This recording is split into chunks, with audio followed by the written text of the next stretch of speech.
What's up, y'all? And we are back with another Flux magazine interview. Today, we have the pleasure of sitting down and speaking with AG.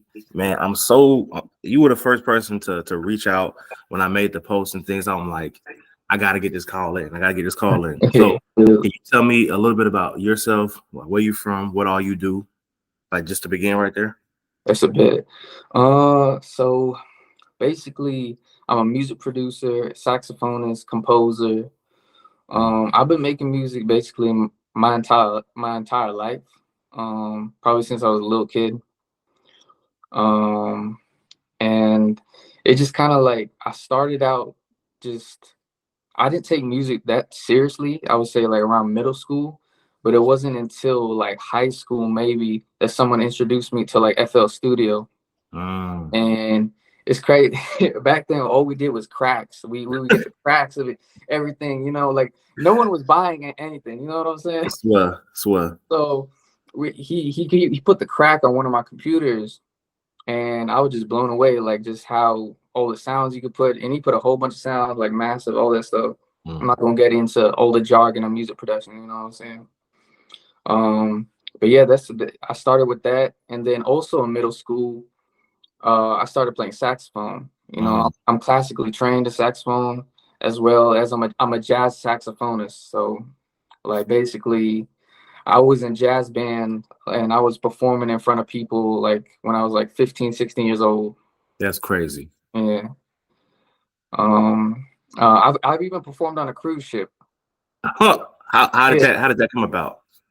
So basically, we went on a school trip. Well, not school trip, like a band trip almost. And we performed on the cruise ship. It was like in one of like the event halls or something like that. And we had like a whole concert and stuff. And I had like a solo, and it was cool. You know what I'm saying? Like that was the first time I ever been on a boat. So it's like we're on a cruise ship and I'm performing in it. So it's pretty. I'm supposed to be here to chill. I'm working. Yeah, no. Yes, that's crazy. Yeah. No, that's hard. That's hard. No, what I want to say is, so you're classically trained. Now, I really geek out sometimes around the actual creation of music. Not just what's commercial, but it's like how we can elevate the craft of music, right? Have you had people ask you to like, they might pay you like 100 and you give them like 30 different samples? So I've given samples to people. It's like, so since I'm classically jazz, like a jazz saxophonist, I'm used to improv. So I don't write down anything, nothing. I just like it's off the top of my head how I'm feeling it. Once I know the scale, key signature, I can just go off from that. So I have done samples and stuff and loops for saxophones, and even on my own tracks, like I'll do like improv saxophone and stuff. So I did a project with Mr. Wild and Free. He's like a local rap artist. He's from the East Side. And basically on the project, I got a couple of tracks where I'm just freestyling saxophone. And yeah, that's usually my mindset is just improv and then go from there. Okay. And you could just fill in gaps after you improv. Oh, that's hard. That's hard. Yes, sir. Do you have a list of instruments that you play? So saxophone, of course, my main. I know a little bit piano. I know harmonica. That's crazy. Yeah, that's the one that's gonna do it. Yeah, and then I guess like some drum stuff like bongos and stuff. Like it's some like weird instruments and stuff, but Okay, well, okay. This is where we are right now in 2024. What are you kind of looking forward to, like in this second quarter, to end the year, and then into next year? What are you looking forward to this year? Hey, that's a good question. So I'm working on my next project right now. Actually, it's been done. It's dropping on May 22nd. So and it's probably my most personal project.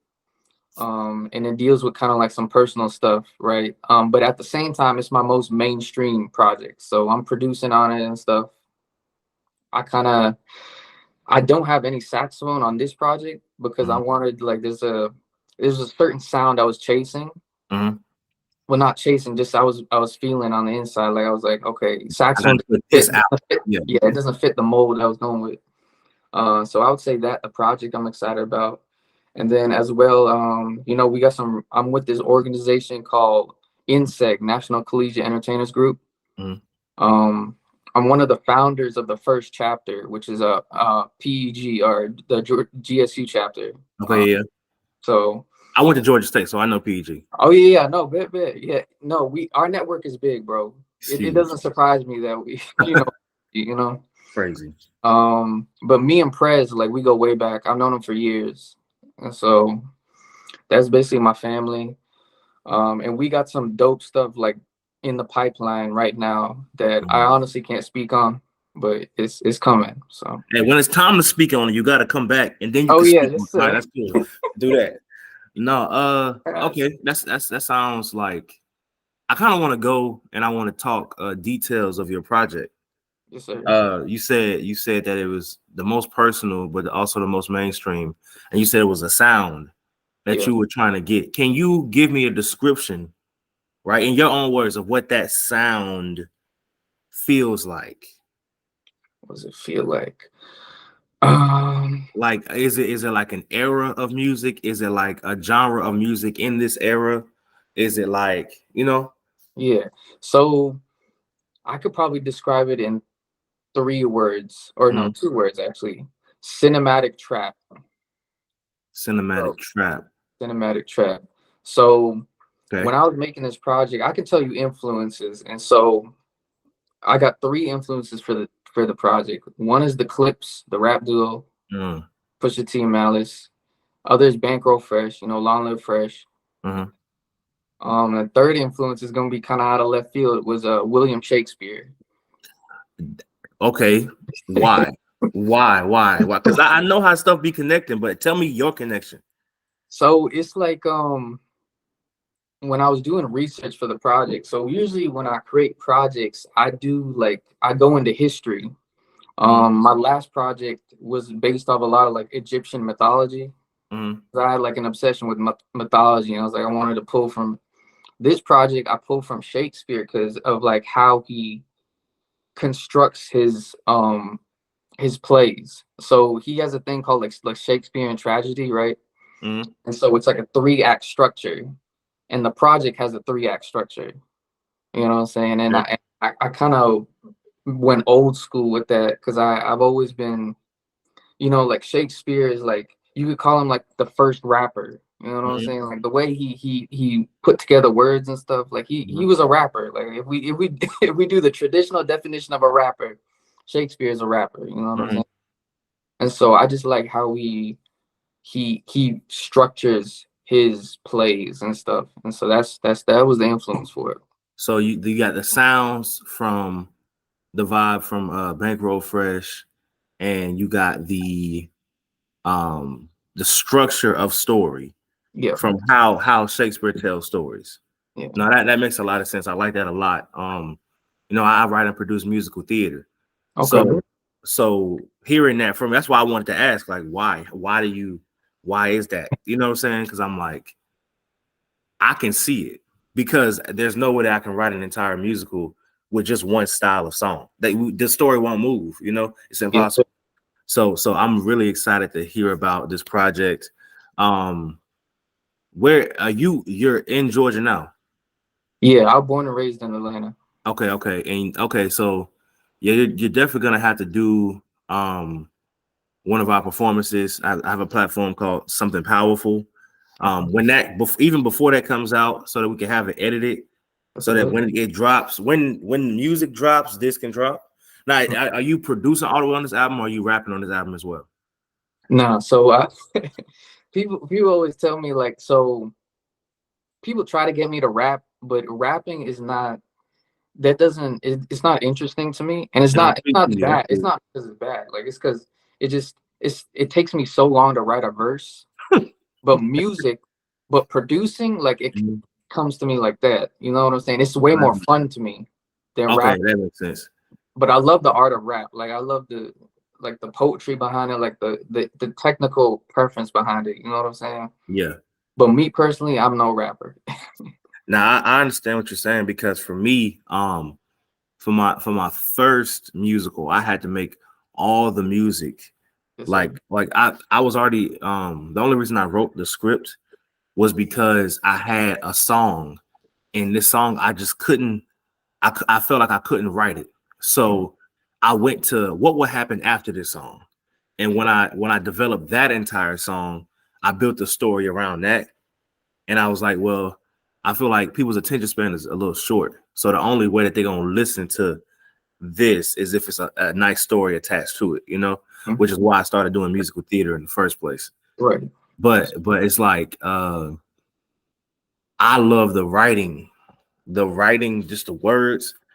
If I could just be like, oh, this is the I have a lot of material. Let me say I have folders and folders of, oh, this is this song, this is the meaning behind it, this is the style that we're moving with. I even created a playlist on Spotify and Apple Music that is supposed to be the soundscape for this next musical, just to Okay. help me conceptualize it. So I know it's gonna be a time where I might have to get in the just to start making the actual music itself. But I've been dreading it. I ain't gonna lie to you. I just want to write, man. You know what I'm saying? I just want to pull up. Like I will give input because I appreciate the artistry behind the actual production of a song. But I also say that my creative ability will be used better. Let me write the song, and now let me just visualize what the stage looks like. Yeah. That's Yeah. why I asked you about if people pay you for those licks, like the freestyles, because like just those loops will go so crazy, like on some of the things that I was talking about. So we'll be able to talk more. But Yes, for a fact, that's why I was like, where are you? Because if you wanted to do something on the video side, we can knock that out, and then we could do something on the music side, and just I'm with especially it. with PG, man. Come on, come on. I'm with it. We got it. Nah, that's cool. So okay, last thing we're gonna do is I want you to give a piece. First, it's two things. I want you to give a praise report. Like, give me something to celebrate with you. You know what I'm saying? Give me a reason to be happy with you and for you. And then I want you to leave the people with something. Give them something, give them something to take with them on their journey. Okay, bit. Damn. I guess it probably would go back to the project. Like this, like projects for me, when I create music, it takes so long for me to create music. Mm-hmm. Like the last album I dropped was 2020. Mm. You know what I'm saying? And this project, it took me 1.5 years to make. You know what I'm saying? And Yes, it's because understandable. like this stuff, I have to experience stuff for it to go into music. You know what I'm saying? So like the last 2 years have been like a lot of like bad stuff and good stuff have been happening to me. But the bad stuff is always what we remember. You know what I'm saying? Mm-hmm. So like that's kind of what this project is dealing with. So I would say when it comes to praising, like I'm just happy I finished the project. So yeah, that's nice. That's nice. We're gonna clap for that. We're gonna clap for that. Let's Yes, clap sir. for Yes, that. sir. Appreciate you. And yeah, and you know, a lot of things I don't really get excited about, but this project I'm very excited about. So Perfect. yes, sir. Um, and then what was the second thing? The last thing is I want you to tell me leave the people with something. Or like Maybe it's a advice? message. Maybe it's a message from the project. Like, since you've been talking about it, like give me something to leave with the people. Shoot. Damn. What would be good? Um, I would say just, you know what I'm saying? Like, it's easy to be like, it's easy to be caught up in the little things, you know what I'm saying? But people don't realize like it's like the universe will send you all types of messages and stuff. And like you gotta pay attention to this type of stuff. Like me, I'm a very grounded person. I am very pragmatic. Like I don't really pay attention to that stuff until maybe a year ago. You know what I'm saying?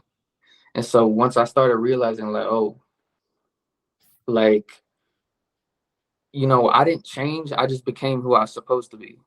You know That's what I'm it. saying? Yeah, yeah, That's yeah. That's all. That's for me, all. like that's the motto I live by now. and it's because like I started like going by gut feelings and stuff and just doing it.